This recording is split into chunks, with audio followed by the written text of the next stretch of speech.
Hi, this is Rachel Fox Cordino, And I'm Melissa Diane Johnson. and we're presenting our thesis on closing the academic achievement gap within mathematics today. With us today, we have Anne, and I teach a K-1 combo. Carly, as elementary speech language pathologist. Susie, third grade. Monica, fifth grade. So today we're going to start with the statement of the problem within elementary education. So the problem is that there's an academic achievement gap that exists in our educational system depending on different proficiency levels. So the group in particular that sticks out, that has the greatest risk for being left behind, are students that are approaching proficiency, but they're starting to fall behind. These students are referred to as on the cusp of proficiency students. So within having these students, they're proficient enough to struggle through their work on a day-to-day basis independently, but they're not proficient enough to seek enough to make advances within their own work. So these on-the-cusp students consistently struggle with the material, but they receive less help because us as educators are helping the lower achieving groups in small group. Okay, now we're going to talk about the purpose of our study. We had to pick a topic, and if you wanted to oversimplify the subgroups that you have within a classroom, you could categorize them into three groups. You have your highest achieving and advanced students, you have your middle of the road on the cusp type students, and you have your underachieving, needing the most help, not having met proficiency type students. And what we were finding is that in an elementary type setting, you would usually, during your actual instructional period, pull aside the lowest performing groups to your table group to be able to work with them, while leaving the on the cusp group at their desk, being able to slowly get through work independently, but struggling and not really being able to increase their proficiency because they're not getting the individualized help that they need. So Melissa taught a third grade class of 25 students, and she began to notice this trend as she's pulling aside her lowest achieving students. Her on the cusp students are not getting the individual attention that they need, and they're not moving up in their scores of proficiency or feeling more successful with the material because they're not getting that individualized attention. This is still me, without that individualized attention, they're not going to be able to truly achieve multiple points in gaining proficiency or feel successful with the material. So when we were searching for what we wanted to do as our thesis, we decided to try to figure out a plan to specifically target these on the cusp kids to help them to be more successful. What we ended up doing is providing tutoring to the kids so that they could be pulled out specifically, only the on the cusp group, so that the students had the opportunity to get more individualized attention and be able to have more access to the material outside of the regular school day. In order for them to be able to gain more access, there was individualized instruction opportunities as well as peer opportunities during this tutoring. Additionally, we were hoping that a side benefit would be the fact that if during the school day the students felt more successful of the material and were understanding the material, that some of the behavioral problems you tend to see when students don't understand what's happening, they feel lost, they feel bored, they feel frustrated, and you start seeing acting out type of behaviors, would hopefully decrease or maybe even completely disappear. So now that you know the why we chose to do tutoring, this is the importance of it. So for tutoring, to focus on the abilities with these on the cusp students, we would be able to pull them into a small group, and it would also increase the overall academic environment for the culture of the entire school, not just within the classroom, because as we're targeting these students, they are bringing up the classroom average as well as bringing up the whole school average. And then helping these on the cusp students gain understanding of mathematic material allows them to independently be able to work on their own during the school day. And this allowed for the lowest achieving students to still be able to work in a small group during the school day with me as the teacher.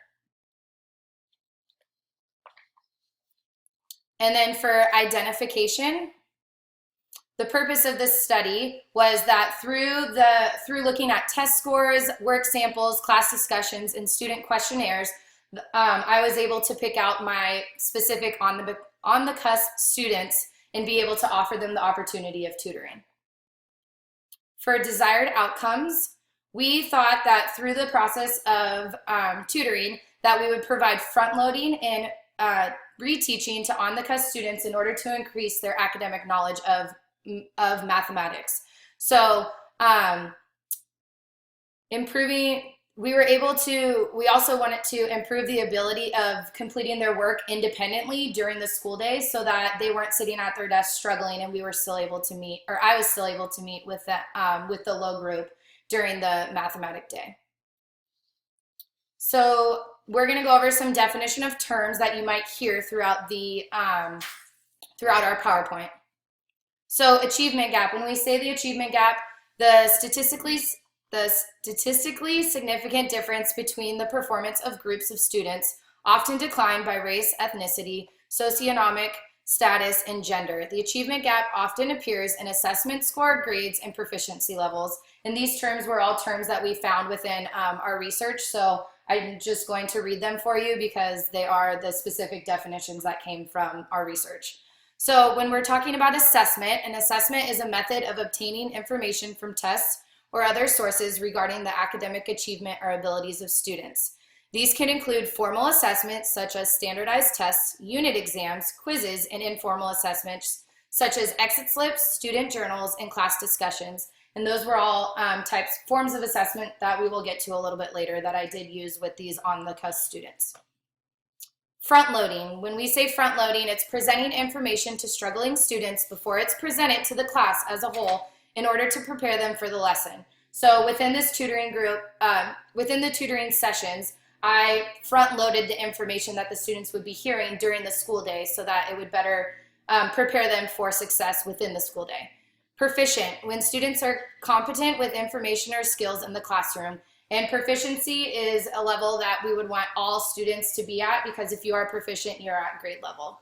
And then tutoring. Everyone should know what tutoring is, but tutoring is to provide students with individual, or in some cases, small group, which is what I was doing with the tutoring, instruction. The purpose of tutoring is to assist or guide students until they reach a point at which they become independent learners and thus no longer need a tutor. So with tutoring, we hope to see that there's so much progress over time that eventually that tutoring can be taken away from them.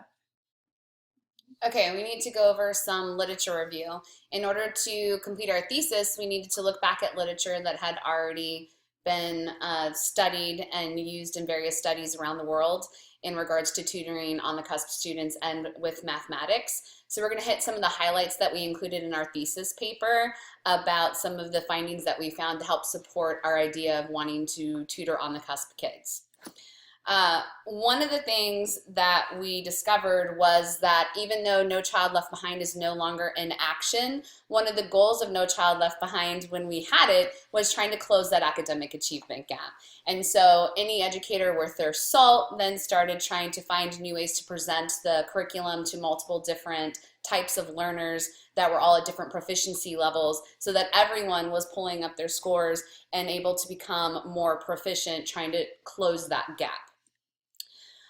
We began to see as educators as we were doing this that initially we thought that the kids that were getting left behind were maybe our lowest achieving students, but oftentimes they did get the individualized attention that they needed as they're getting pulled out in small table group and that type of thing. And that actually a lot of the times the kids that were truly getting left behind are this the on the cusp group of kids that are proficient enough to be struggling in their seat, but again are not going to be able to truly advance without some more intervention. So something like tutoring or more individualized attention was needed. And so even though No Child Left Behind is no longer in effect, some of the goals that came out of No Child Left Behind, like closing that achievement gap, are still something that successful educators are actively trying to do in order to try to help all students be more successful with all curriculums throughout the various subjects. One study that we looked at from Lee, Grigg, and Dion actually talked about the importance of having students grasp mathematics early on. Because if you start to struggle with mathematics early in elementary school, it always tended to be a trend that would continue throughout middle and later elementary school years. And as you proceeded in your K through 12 education, that achievement gap would get larger and larger instead of closing, and then they would get more and more negative feelings and anxiety about math as the year passed. It's important that the students start turning that around through something like an intervention or a tutoring so that they can feel successful. We found that students who went successfully through at least Algebra 2 tended to have a higher graduation rate from colleges and also got higher paying jobs. One thing that we wanted to look at, again, was this on the cusp group. So we specifically started looking at studies that talked about these middle of the group type of kids and how to best help them. And that's how we came across tutoring. Tutoring is a very common form of extracurricular time with the teacher, extra intervention time with the teacher, not just in the United States, but around the world.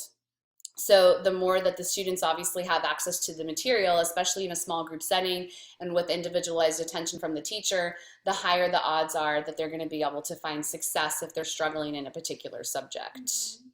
Another thing that we looked at was teachers who are able to maintain effective tutoring groups and tutoring programs were able to actually see the problems that students were facing inside the classroom. So a thing that I noticed is that a lot of my students were struggling with math. Math is harder as you get to third grade, so that was something that I specifically wanted to address. And there are many times that teachers think that just tutoring is a great way to have extra help, but there's a way that you can do it effectively, and that is very important. And then another thing that we found in our literature review is that tutoring should be seen as an opportunity for students to gain more knowledge and gain that confidence and help them with it, be successful within the school day. Because a lot of the times, even with lower kids, but especially starting at third grade, they care about what their peers think of them. So a lot of the time the more practice that they have, the more fluent they come with the material, and they become more successful because they feel like they know what they're doing. For more than 25 years, educational researchers have emphasized the role of tutoring and how they can create a positive thing within schools, and especially in diverse populations of students. And currently where I'm working, it is very diverse. So there are some students that are achieving very high, but there's also some that are very low. So we want to make sure we're able to meet the needs of all students. And students receiving one-to-one preventative tutoring 20 to 30 minutes, 3 times a week for 12 weeks from trained tutors outperformed students who were just receiving regular class time. And that was from a study that we saw. So that also helped guide where we would want to pick what days of the week and things like that that you will hear a little bit later in our presentation. Also, the benefits of tutoring are not only academic, but it's also self-awareness and having positive effects on the children's behavior. So if they feel like they're the ones that are always sitting back and struggling within the classroom when the material is presented during the school day, they will often shut down and you'll see negative behaviors. But with tutoring, you also see positive behavior things, not just academically, you also see behavior as well. So teachers who focus their attention on the cusp students achieve gains in student academic, but they also achieve students having higher emotional health, and they find that the overall community within the classroom and the attitude and the feelings in the classroom go up, and there's a better classroom environment. Also, one thing that we found was that teachers who administered successful tutorings increased the overall, like I had said, the overall achievement through academics, and there was a positive change in attitude within the classroom. So now that you take away those students that are confident, and those are the kids that are successful, but then also you take away those students that are sitting back struggling, and now they are becoming successful and feeling good. To continue, go ahead and look at part 2 of the video.